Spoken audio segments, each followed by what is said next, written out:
Hey guys, welcome to the Whimsical Workshop. I have got clue number 3 for the Piazza quilt in the Vittorio colorway, so let's get started.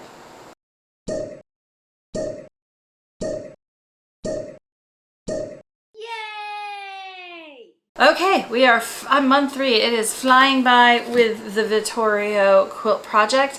If you've watched any of my other videos, you know I have been out and about on the road traveling for the end of September, first part of October.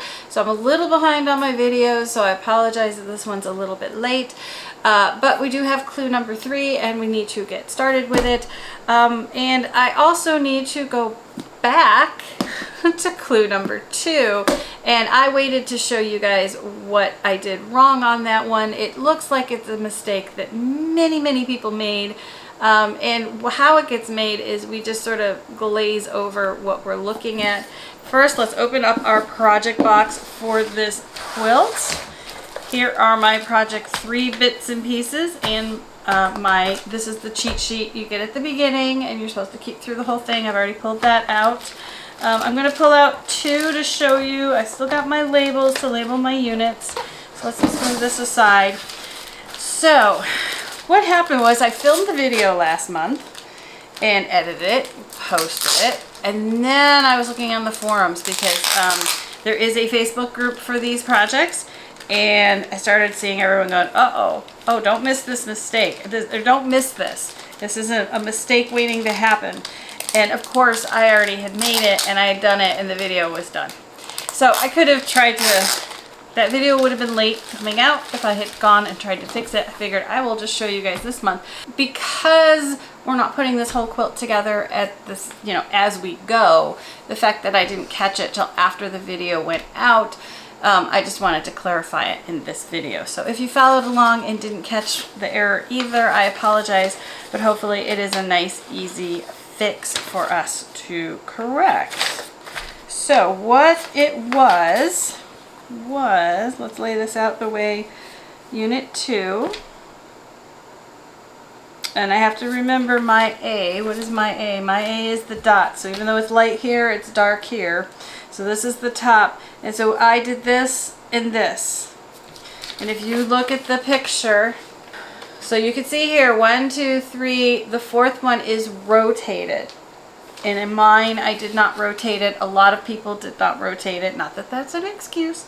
So I need to rip out this block and rotate it. So I'm going to go ahead and do that. We'll come back. I'll show you what it should look like. And then we're going to move on to quilt 3 and hopefully not make any mistakes. So I'll be right back. Here we are back. It is fixed. So if you are sewing along and you made the same mistake as I did before you do number 3, go ahead and fix that. It's just easier to have it fixed, know it's done, and not have to worry about it in months time. 8 months time when you're like, oh wait, this doesn't work. I am sorry I missed it, and again, make sure you correct yours. Now I had labeled this Unit 2 with a Frixion pen, and then when I ironed the block after I fixed it, it erased the 2 and it took away all the sticky. So I'm going to relabel this. Now we have block 2 all fixed and ready to go. Make sure you correct that mistake if you made the same one, but let's move on to block 3. Okay, so let's get started with clue number 3. Here is our small quilt clue number 3, and our master sheet that tells us what our fabrics are, because again, remember, it looks like most of the quilts A is light, on ours A is dark if you're doing Vittorio colorway. And then we have our number 3 goodie bag. So let's see what we got in here. And again, remember, I saved the bag to put the finished unit in. It does look like we're doing 2 different units this month. We're doing 3A and 3B, and then these are all the pieces we should have. As always, I'm going to check them all and count them. This month's going to be a little more tricky because we're doing bias triangles. I can tell from what we've got here. So my A is dark dots, so we've got that. And I have those. And then I have 4 of those, so there's my A. My B is the dragonflies, and we have 4 of those. So A, B, C are these guys, And then these are B, see? And then one lonely F. There we go. So let's talk about bias triangles before we sew our units together, because this is an area that people get very nervous about. So number one, do not be afraid of the bias triangle. Number two, respect the edge of your bias triangle. And number three, go slow. 4, before you sew this, I do recommend cleaning, oiling your machine, and changing your needle. If you've got all of that done, your needle's going to be sharper, it's going to go through, you're not going to have issues with your machine where you may have to be pulling on your triangles or the tension isn't right. So if I do a project with a lot of bias triangles, I do my machine maintenance first and add a new needle to make sure that all the chips are in my favor and I'm not leaving anything up to being made any mistakes. Now, if you are very nervous about bias, which you should not be, you could lightly starch your pieces, but they have already been cut. So be very careful, because the more you handle them and the more you mess with them, the more likely they will stretch. Now, the beauty of stretched fabric is if you give it enough time, it'll relax back to where it wants to be. So with all that said, I am not going to starch my triangles. I am going to go clean my machine and change my needle, and then I'm going to start laying these out and we'll start sewing them. Again, make sure your tension on your machine is right. That's the only real big thing to be aware of, and that should happen no matter whether you're sewing bias or not. So I hope those little tips help you. I'm going to go clean my machine, and then we're going to lay out what needs to be sewn. My sewing machine is clean, my needle is replaced, and we are ready to go over to the sewing machine and sew these. But before I go over, like always, I'm going to lay these out, and I want to show you, without jumping around here. So first up is to take triangle A, which is the big triangles, because you have big and little, and then you take small triangle C, which is this guy, and you're going to sew this one to this one. And I'm using a ruler as a tray to carry this over to the sewing machine. So how you align these is they're already die cut for you, so there's no little triangle sticking off the edge. So you're just going to align them just like that, which is going to make this really, really easy. Now, the bias on these triangles, just so you know, and again, I'm not trying to scare you with bias, I just want you to know where it is.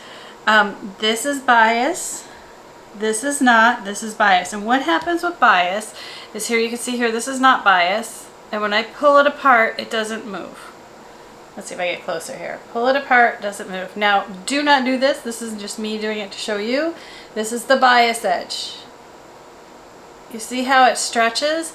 That is what you don't want to have happen when you're sewing, because it'll, you know, bow and stretch and look funny.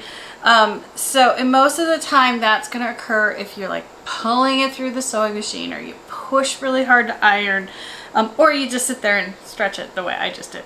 So as long as you respect the bias edge, which on this guy is this edge and on this guy is this edge, and you just gently just place the pieces together. You can see I'm not being like super careful, but at the same time I'm not pulling, I'm not stretching, I'm just picking it up and laying it out.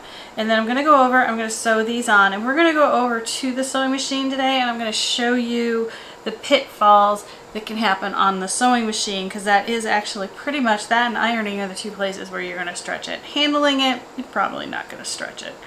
I don't know, unless you're like pulling it to align it, because two pieces don't match up. Alright, so we've got those, and then we're going to take the B squares, we've got 2 of these, and they get the A small triangles, and it's super nice that Cotton Cuts has die cut these for us. So now on this guy, because it's not going triangle to triangle, there is a little bit of white square popping out there, and that is okay. You just want to, if anything, if you're not sure about your positioning, you can fold the square in half and make a little crease mark, and fold the triangle in half and make a little crease mark, and then you align the 2 crease marks, and then you know you've got that centered, and you will see there's still the little triangle. The more you do this, the easier it is to eyeball it and see it and know where it goes. Okay, so these go on there, these go on there, and then we've got our F with our C triangles. So we've got the same thing here. So again, you can fold it in half, find your center, pin your pieces if you need to pin them. You know, do as I say, not as I do. And then I'm going to go over and we're going to start sewing these guys over there. And I'm just going to take these guys with us. Don't know where the, oh, these guys are going to go way over here. All right, so we're just going to take all our pieces. We're going to head over to the sewing machine. I'll see you over there, and I'm going to show you how you sew bias triangles. So we are over here at my sewing machine setup. The camera is in front of me, so if it wobbles, I apologize. I'm going to try not to bump it. So here's my setup. I use a clearly perfect angle all the time on my sewing machine because that gives me my center line, 1/4 inch on the left, 1/4 inch on the right, and I have this little purple Qtools sewing edge. I'll link both tools below. I do have a video on how to use them and get them on your machine. This is a little bumper, so the fabric will bump up to it but not go over it, but it's super low profile, so I can sew flat and not have it get in my way, so I don't ever have to take it off. It just lives on my machine.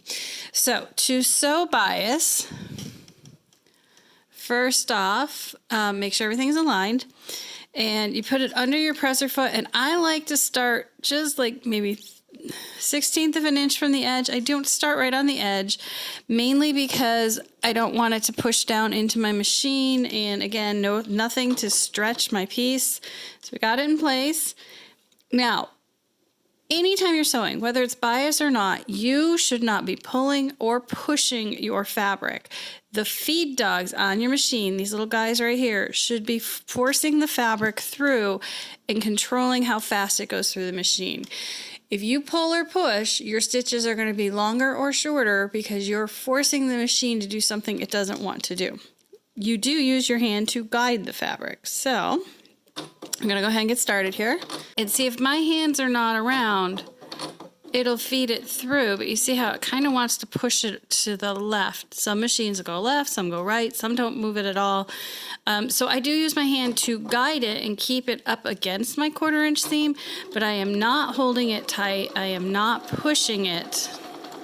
I am just guiding it. And if you do that for all of your sewing, it will look so much nicer. I do see people like pulling from behind or pushing, and that just messes up how fast the machine, or even just holding your finger here will cause it to hold the fabric back.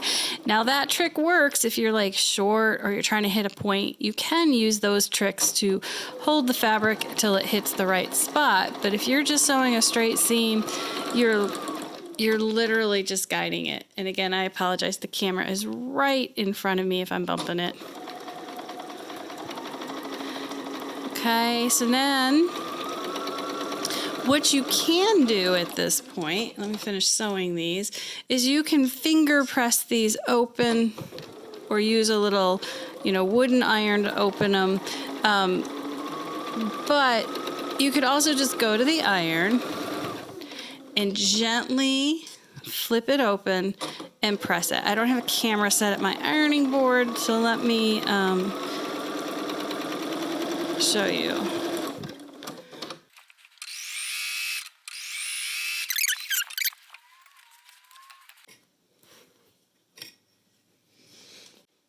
All right.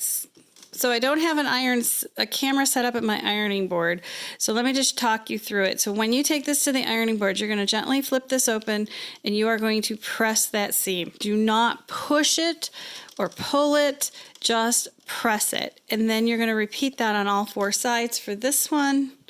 Same thing on this one. And then on this guy, we're going to do a second one on the other side. So I'm going to get all that sewn together, and then I'll show you what the units look like. But I hope this helps you when it comes to some quick tips on sewing and pressing bias and just sewing in general. Let the machine do the work. Let the feed dogs do the work. Don't worry about pushing it through or pulling it at the other side of it. So let me get these units sewn together, and I'll show you what they look like. Okay, so I finished up sewing our units, except I am actually missing a couple of pieces. So I did finish 3A. We were supposed to do 2 of those. That's what these look like, 3A.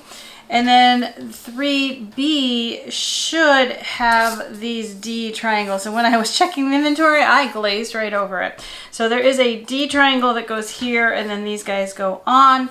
If you purchase this, you probably have an oops kit that you could cut the extra piece from if you needed to. If you happen, these are done separate from yours, so I don't think anyone's short but me. But I have reached out to the company. I've asked them to send me the D triangles so I could wrap up month 3. But I wanted to get the video out before that all happens because it will probably take a couple of weeks. So I'm going to wrap this up with my 3As done, my 3Bs almost done. I'll show you those on the flip side of Clue 4. And I hope you've enjoyed this video, learning about how to do bias and working with triangles. And if you have, make sure you like and subscribe. Give me a thumbs up if you enjoyed the video. That lets YouTube share it with other people. And leave me a comment below and let me know what you think about this month's Clue. I'll talk to you soon. Thanks.